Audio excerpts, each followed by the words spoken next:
Hello বন্ধুরা, welcome to only sports. তো আজকে ডুরান্ড কাপের কোয়ার্টার ফাইনালে শিলং লাজংয়ের সঙ্গে ইস্টবেঙ্গলের ম্যাচ ছিল সন্ধ্যে 7টা থেকে।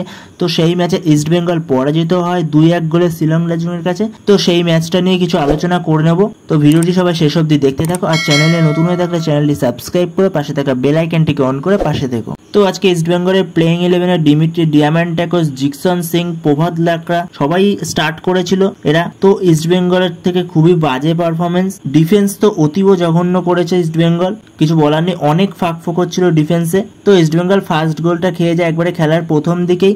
7 মিনিটের মধ্যে ইস্টবেঙ্গল ফার্স্ট গোল খেয়ে যায়, যেখানে একটা শিলং লাজং কর্নার পায়। তো সেই কর্নার থেকে শিলং লাজং গোল করে দেয় ফার্স্ট গোলটা 7 মিনিটের মাথায়। তো তারপরে ইস্টবেঙ্গল অনেক চেষ্টা করেছে, কিন্তু ফার্স্ট হাফে কোনো মতেই গোল করতে পারেনি। সেকেন্ড হাফেও অনেক চেষ্টা করছিল, করতে 76 মিনিটের মাথায় নন্দকুমার গোল করে একটা। তো সেখানে স্কোর লাইন 1-1 হয়, যেখানে 83 মিনিটের মাথায় আবারও গোল খেয়ে যায় ইস্টবেঙ্গল, 2-1 হয়ে যায়। এবং জঘন্য ডিফেন্সের জন্যই গোলটা খায়। জঘন্যতর ডিফেন্স করেছে ওখানে, সেখান থেকে 2-1 হয়ে যায়। তারপরে অনেক চেষ্টা করে ইস্টবেঙ্গল, এমনকি হেক্টর ইউজ থেকেও নামিয়ে দিয়েছিল। হেক্টর ইউজ থেকে স্ট্রাইকারে নামিয়ে দিয়েছিল কার্লেস কুয়াদ্রাত, কারণ তার হাইটটা ভালো বলে সে হেডে যদি কনভার্ট করতে পারে, তো সেই কারণে তাকে স্ট্রাইকার পজিশনে নামিয়ে দিয়েছিল। তো সেসব তো অনেক চেষ্টা করেছে, কিন্তু গোল করতে পারেনি ইস্টবেঙ্গল। তো 2-1 হেরে এখানেই ইস্টবেঙ্গলের ডুরান্ড কাপের জার্নি শেষ হলো। তো এরপরে নেক্সট আপডেটটি হচ্ছে আইএসএল এর প্রথম ম্যাচ হতে পারে Mohun Bagan versus Mumbai city FC, এরকমই একটা খবর শোনা যাচ্ছে। তো এখনো পর্যন্ত অফিসিয়াল না, এটা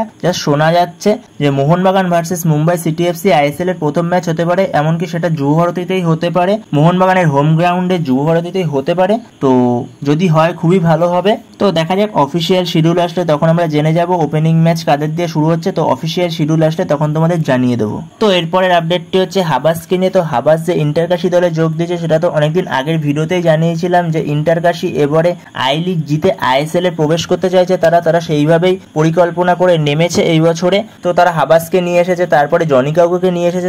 আরো ভালো বিদেশি তারা আনবে। হাবাস যেহেতু আছে, ভালো ভালো বিদেশি স্কাউট করবে হাবাস। তো হাবাস সে ইন্টারকাশি দলে যোগ দিয়ে দিয়েছে। তো অফিসিয়ালি সে আজকে ইন্টারকাশি দলে যোগ দিয়ে দিয়েছে। এবার থেকে সে অনুশীলনে নামবে ইন্টারকাশি দল নিয়ে। তো দেখা যাক সে ইন্টারকাশিকে চ্যাম্পিয়ন করে পরের বছর আইএসএল এ নিয়ে যেতে পারে কিনা। তো বন্ধুরা, এই ভিডিওতে এই পর্যন্ত। তো এই আপডেটগুলো দেওয়ার ছিল। তো ভিডিওটি ভালো লাগলে অবশ্যই লাইক, শেয়ার, সাবস্ক্রাইব করতে ভুলো না। তো নেক্সট ভিডিওতে দেখা হচ্ছে, ততক্ষণের জন্য বাই বাই।